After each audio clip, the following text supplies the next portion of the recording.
रजनी देवी के घर उत्सव और उल्लास का वातावरण था। बधाई देने वालों का तांता लगा हुआ था और रजनी देवी हर आने वालों के स्वागत सत्कार में पूर्ण हृदय से तत्पर थीं। आज उनके जीवन का बहुत बड़ा दिन था। उनकी ज़िंदगी के साथ जो पूरी हुई थी, जो अपना सपना उन्होंने और उनके स्वर्गवासी पति ने देखा था, आज उनके पुत्र ने उसे साकार कर दिखाया था। आज सवेरे ही समाचार मिला था कि प्रताप भारतीय रक्षा सेवा में अधिकारी के पद पर चयनित हुआ है। वह प्रसन्न थी कि प्रताप ने न केवल अपने परिवार की परंपरा को आगे बढ़ाया, बल्कि उसे एक नई ऊंचाई भी दी है। जहां उसके पिता सेना में एक सिपाही के रूप में भर्ती हुए थे, वहीं उनका बेटा एक अधिकारी के रूप में सम्मिलित हो रहा है। आज यदि उसके पिता जीवित होते तो कितना प्रसन्न होते, यही सोचकर उनकी आंखें बार बार नम हो जा रही थीं। प्रताप अपनी माँ की इस मनोदशा को भली प्रकार समझ रहा था, इसलिए उनके पास आकर धीमे से अपने हाथों से उनके कंधे को दबाते हुए बोला, रो मत माँ, बाबा की आत्मा भी आज बहुत खुश होगी, लेकिन अगर आप इस तरह उदास हो जाएंगी तो उन्हें भी दुख होगा। उसकी बात सुन रजनी देवी ने आंचल से अपने आंसू पोंछकर हंसते हुए कहा, आज मेरा बेटा बड़ा हो गया, उसे अपनी माँ को बहलाना जो आ गया है, कहते हुए उसे प्यार से निहारने लगी। नहीं माँ, मैं सत्य कह रहा हूँ, मुझे वाकई लगता है कि बाबा मेरे आसपास ही हैं और सदा मुझे आशीर्वाद दे रहे हैं। अच्छा, अब चलो देखो तो कौन आए हैं। रजनी देवी, अरे चौधरी साहब, आइए आइए, आज हम गरीबों के घर आपके चरण पड़े, हम तो धन्य हो गए। चौधरी जी अपने दोनों हाथों को जोड़ते हुए विनम्रता पूर्वक बोले, ऐसा न कहें बहन, धन्य तो हम हो गए जो ऐसा मेधावी बच्चा हमारे गांव में जन्मा है। इतनी विपरीत परिस्थितियों में भी इसने अपना लक्ष्य हासिल किया है। आज तो ये गांव के अन्य बच्चों के लिए आदर्श बन गया है। हाँ, आपका त्याग और संघर्ष भी सराहनीय है, अतः इस सफलता में आप भी बराबर की भागीदार मानी जाएंगी। जो सपना देखा था अब उसे वास्तव में जी सकूंगी, यही मेरे आज तक के समस्त कष्टों का प्रतिफल है। प्रताप के बाबूजी की बीमारी और फिर असमय देहांत ने हमारी तो जैसे कमर ही तोड़ दी थी। किसी प्रकार खेतों को बेचकर प्रताप की पढ़ाई पूरी करा सकी, उसे शहर के अच्छे कॉलेज में पढ़ा सकूं, मेरी ऐसी आर्थिक स्थिति थोड़े ही थी, कहते हुए उनकी आंखें डबडबा गईं। आपके बेटे ने आपके निर्णय की राज रख ली। आपने ज़मीन बेची तो परिणाम भी तो प्रताप ने आपको मनचाहा दिया है। क्यों, सत्य कह रहा हूँ? बिल्कुल सत्य है, रजनी देवी ने सगर्व हामी भरी। प्रताप के दाखिले और ट्रेनिंग का शेष व्यय उसकी माँ के स्वर्ण के गिने चुने गहनों से चुकता हो गया।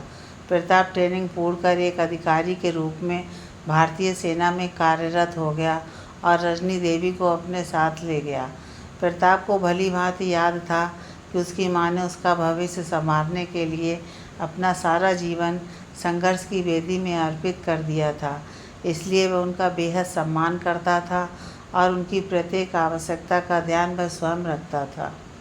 उसकी माँ ने जो दुख झेले हैं, वह चाहता था कि अब उनकी छाया भी उनके जीवन पर दोबारा ना पड़े, इसलिए उन्हें हर प्रकार से सुखी रखना ही प्रताप के जीवन का एकमात्र ध्येय था। और उधर रजनी देवी चाहती थी कि अब उनका बेटा भी विवाह कर अपनी गृहस्थी बसाए, किंतु प्रताप इस भय से विवाह की बात टाल जाता कि यदि आने वाली वधू उसकी माँ के प्रति वह प्रेम अथवा सेवा भाव ना रख सकी जैसी वह अपेक्षा करता है, तो यह उसकी माँ के प्रति अन्याय होगा। रजनी देवी अपने पुत्र की चिंता को भली प्रकार समझती थीं, अतः उन्होंने प्रताप को विवाह हेतु विवश करने के लिए एक योजना बनाई। अब रजनी देवी लगभग रोज़ अस्वस्थ रहने लगी थी और प्रताप के लिए नौकरी के साथ साथ माँ की ठीक से सेवा शुश्रूषा करना बहुत कठिन होता जा रहा था और जिस किसी को भी वह उनकी देख रेख के लिए रखता, उसे वे कोई न कोई बहाना बनाकर निकाल देती। जब प्रताप उनसे इसका कारण पूछता तो वही एक उत्तर मिलता कि वह ढंग से उनका ध्यान नहीं रखती थी। उस पर नज़र रखने के लिए भी तो कोई नहीं है, इसलिए चोरी भी बहुत करती थी। यदि घर में बहू होती तब ऐसी नौबत थोड़े ही आती और उनकी सेवा भी ठीक से होती, किंतु प्रताप को उनकी चिंता होती तब ना। आखिरकार प्रताप को अपनी पराजय स्वीकार करनी पड़ी और अपनी माँ की पसंद की कन्या रितिका के साथ उसका विवाह संपन्न हुआ। अब रजनी देवी अपने जीवन के स्वर्णिम दिन जी रही थीं। आशा अनुरूप उन्हें बहू बेहद सुशील और उनका सम्मान करने वाली मिली थी। वह उनकी हर आवश्यकता का पूरा ध्यान रखती और उन्हें अथवा प्रताप को कभी भी शिकायत का कोई अवसर नहीं देती। धीरे धीरे घर की सारी जिम्मेदारी रितिका ने उठा ली। रजनी देवी भी रितिका के उत्तरदायित्व बोध से बहुत प्रसन्न थीं और अक्सर प्रताप से उसकी प्रशंसा भी किया करती थीं कि किस तरह उसने इतने कम दिनों में पूरा घर संभाल लिया है। प्रताप स्वयं भी रितिका के सेवा भाव से अभिभूत था। वह देख रहा था कि किस प्रकार माँ की हर आवश्यकता उनके कहने से पूर्व भी वह पूरा कर दिया करती थी और आज माँ के द्वारा की गई प्रशंसा ने उसके मन के सारे संशय दूर कर दिए थे। अब उसे इस बात का भरोसा हो गया था कि यदि कभी देश की रक्षा में वह शहीद भी हो गया तो रितिका उसके बाद माँ का पूरा ध्यान रखेगी। किंतु फिर भी वह एकदम निश्चिंत हो जाना चाहता था।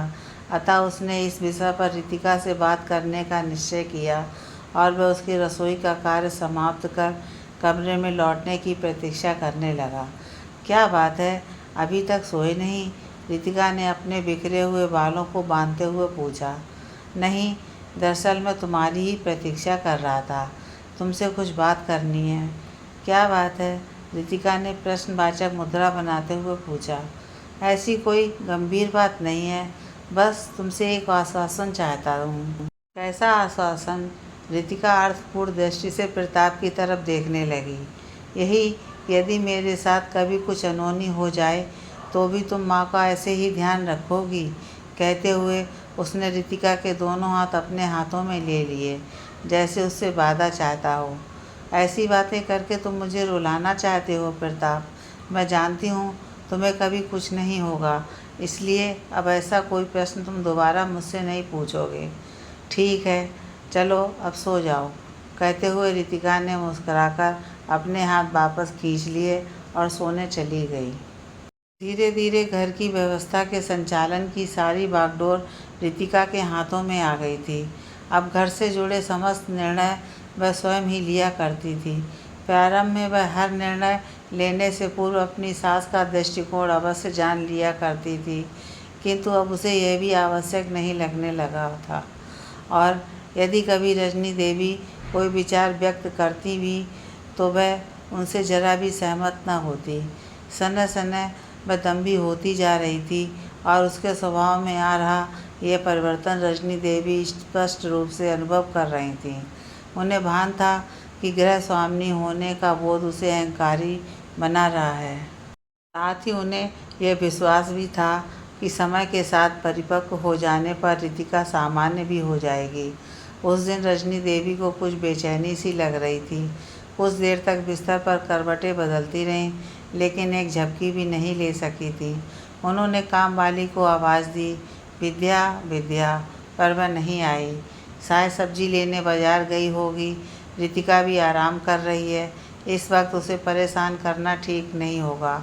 मैं खुद ही चाय बना लेती हूँ। कहते हुए वह रसोई में गईं। गैस का चूल्हा जलाया, उस पर चाय का पानी चढ़ाकर दूध लेने के लिए फ्रिज खोला ही था कि दुपट्टा संभालते हुए हड़बड़ी में रितिका उनकी तरफ आती हुई दिखाई दी। अरे माँ, क्या हुआ? क्या चाहिए था?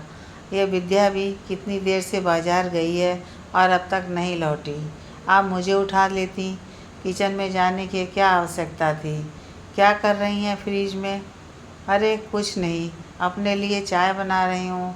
पता नहीं आज इतनी बेचैनी सी क्यों हो रही है, तो आप मुझसे कह देती।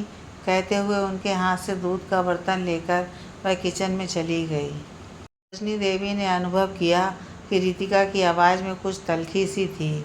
वह इतनी सी बात पर इतना नाराज़ क्यों हो गई? चाय ही तो बनाने गई थी, उसे नहीं जगाया क्या इस वजह से? सोचते हुए वह अपने कमरे में चली गई। एक दिन प्रताप कार्यालय से लौटकर सीधे माँ के कमरे में चला गया और रितिका से अपने लिए चाय वहीं मंगवा ली। चाय पीते पीते दोनों माँ बेटे पुरानी स्मृतियों को ताज़ा करने लगे। इसी क्रम में प्रताप उनके हाथ से बने भोजन को याद करने लगा।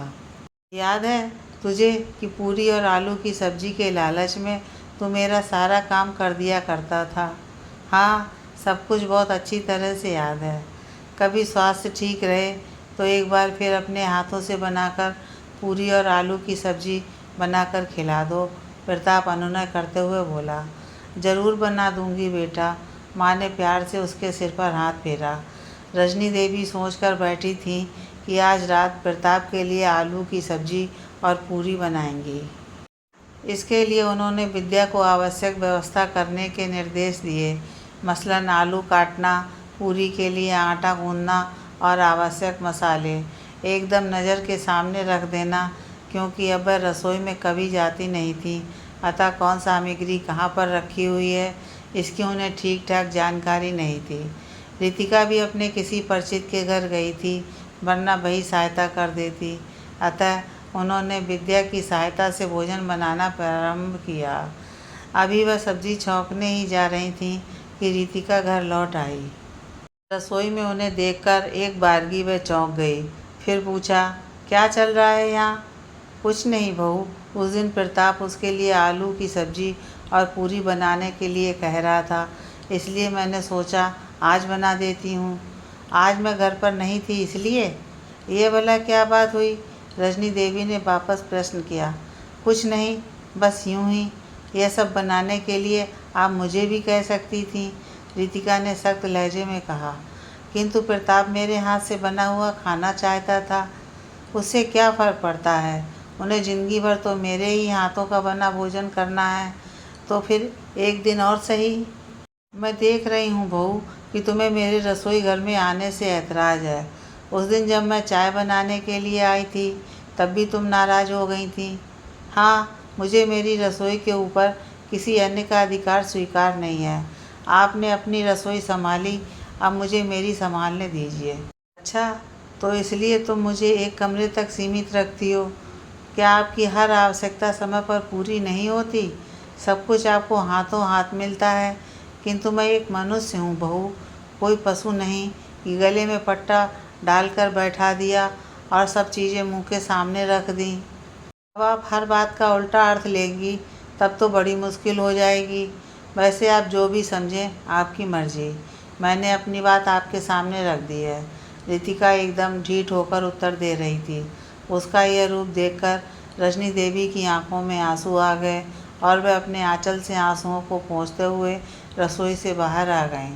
उस दिन की घटना ने रजनी देवी के सारे भ्रम तोड़कर रख दिए, क्योंकि वह अब रितिका के वास्तविक रूप से भली भांति परिचित हो चुकी थी और अब उन्होंने वास्तव में स्वयं को अपने कमरे में कैद कर लिया था।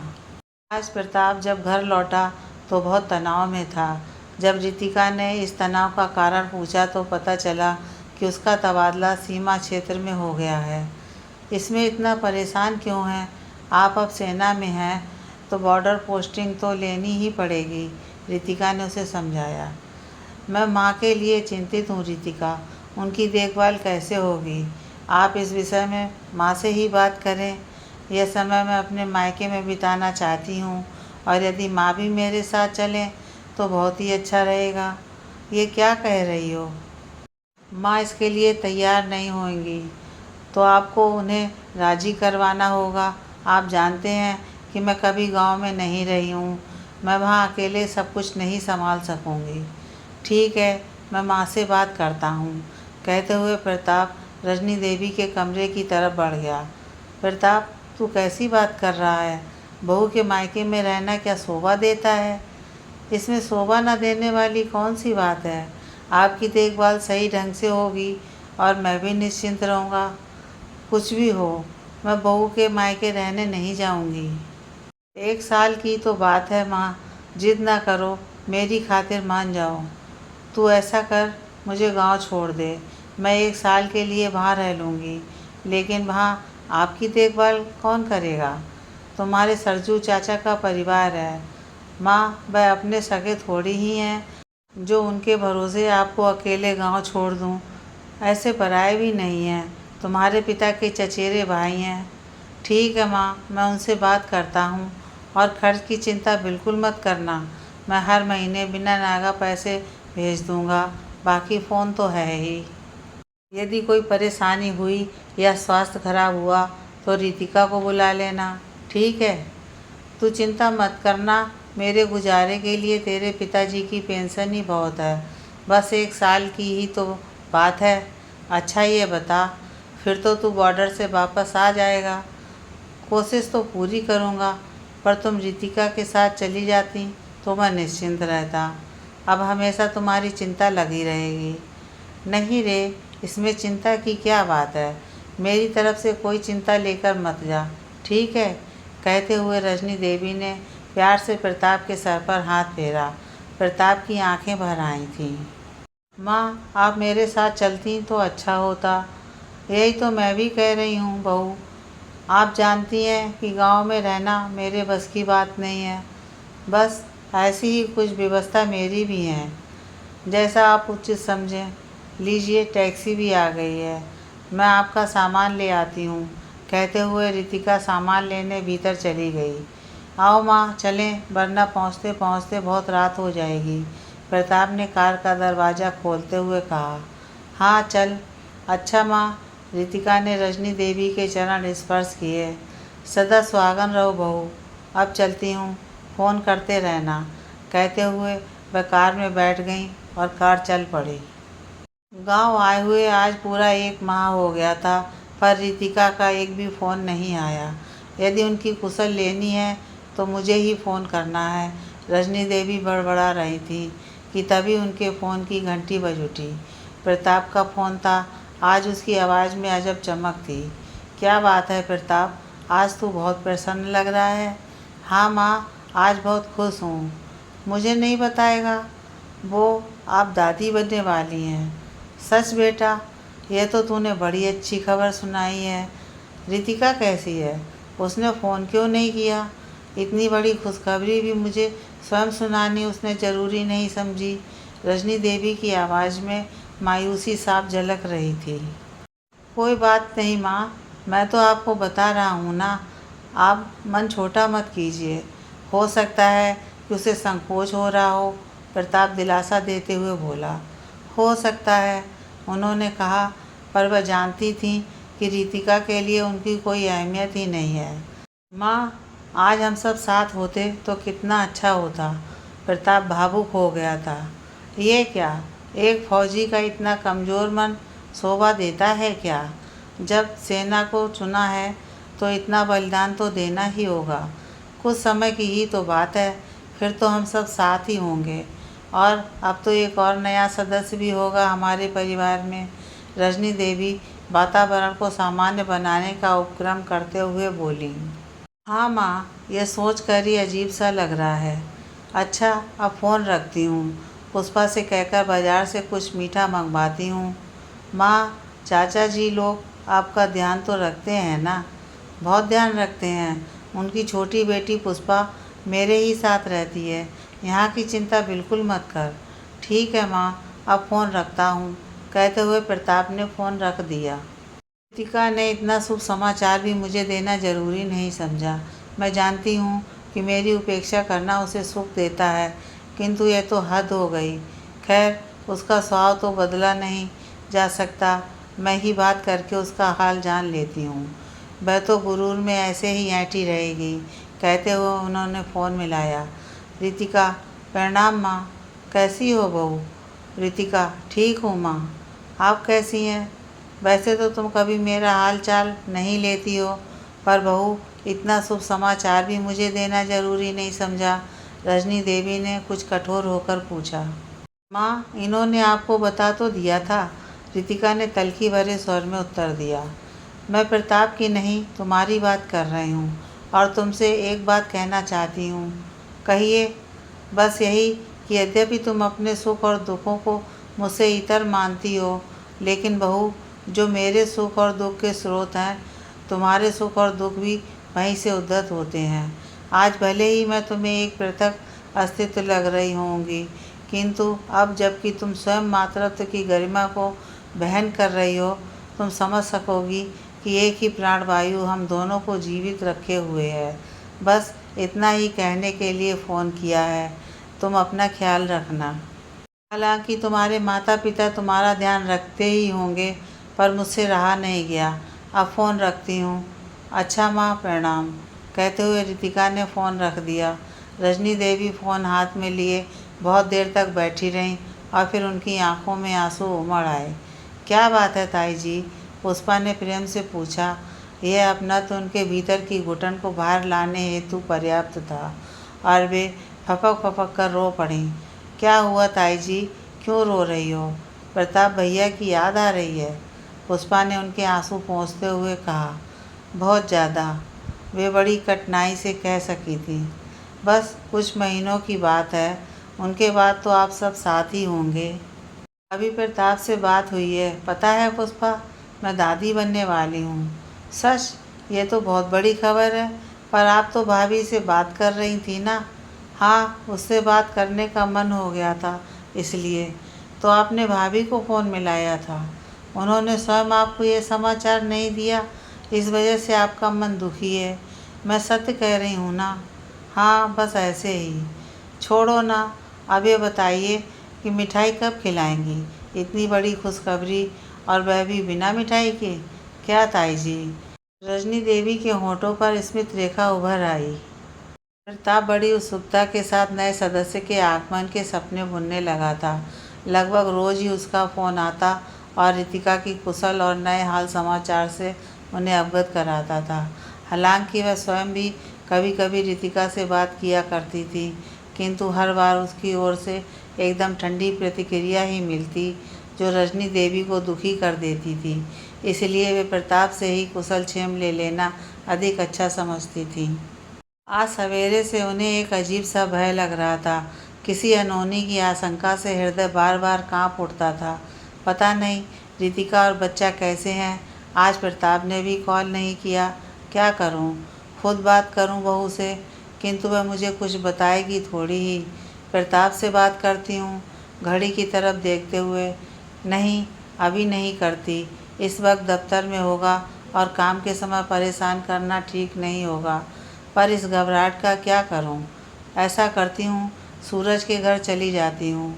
हाँ, यही ठीक रहेगा। इधर उधर की बातों में जी लगेगा तो ज़रा घबराहट तो कम होगी। मन ही मन सोचते हुए उन्होंने घर में कुंडा लगाया और पड़ोस में चली गईं। जीजू की पत्नी विमला आंगन में लगे नल पर कपड़े धो रही थी। रजनी देवी को आते देख फुर्ती से उठी। अरे जीजी, आप आज सवेरे सवेरे कैसे? कुछ खास बात है क्या? विमला साड़ी के पल्लू से हाथ पोंछती हुई बोली। बस आज मन कुछ ठीक नहीं है। क्या बात है जीजी? यही तो मालूम नहीं। बस कुछ अच्छा नहीं लग रहा है।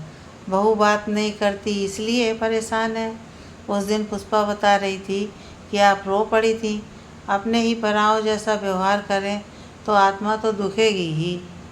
अरे नहीं, वह बात नहीं है। अब तो उसकी आदत पड़ गई है। पता नहीं क्यों आज कुछ ठीक सा नहीं लग रहा है। बहू का भी 9वां महीना चल रहा है। भगवान करे वहाँ सब कुछ ठीक हो। ऐसा करो, आज आप पूरा दिन यहीं बैठी रहो। शाम को पुष्पा के साथ ही घर जाना। अकेले में दिल अधिक घबराएगा। ठीक है। हाँ, उनकी आंखें बार बार मोबाइल की तरफ जा रही थीं कि शायद प्रताप की कॉल आ जाए। तभी मोबाइल की घंटी बजी।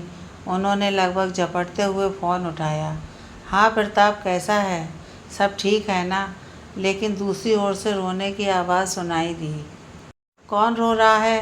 कौन है? रजनी देवी का दिल बैठा जा रहा था। विमला ने तेज़ी से नज़दीक आकर उन्हें कसकर पकड़ लिया। क्या हुआ जीजी? रजनी देवी ने शायद नहीं सुना। कौन रो रहा है? कौन? बहू है। क्या बहू? जीजी बैठो, बैठकर बात करो। विमला ने बलपूर्वक उन्हें खटिया पर बैठा दिया और ज़ोर से चीखी। अरे बहू, पानी ला जल्दी। अरे जल्दी ला। विमला की बहू शांति दौड़कर पानी लाई, पर रजनी देवी को पानी पीने की सुध ही कहाँ थी। पानी का गिलास हाथ से पीछे धकेलते हुए चीखी। क्या हुआ बहू? कुछ बोलोगी भी? अब रोना बंद करो और बताओ क्या हुआ है। बच्चा ठीक है? उसे तो कुछ नहीं हुआ ना? माँ, प्रताप और रितिका फिर से रोने लगी। क्या हुआ प्रताप को? उनकी आंखें अनिष्ट की आशंका से फटी जा रही थीं।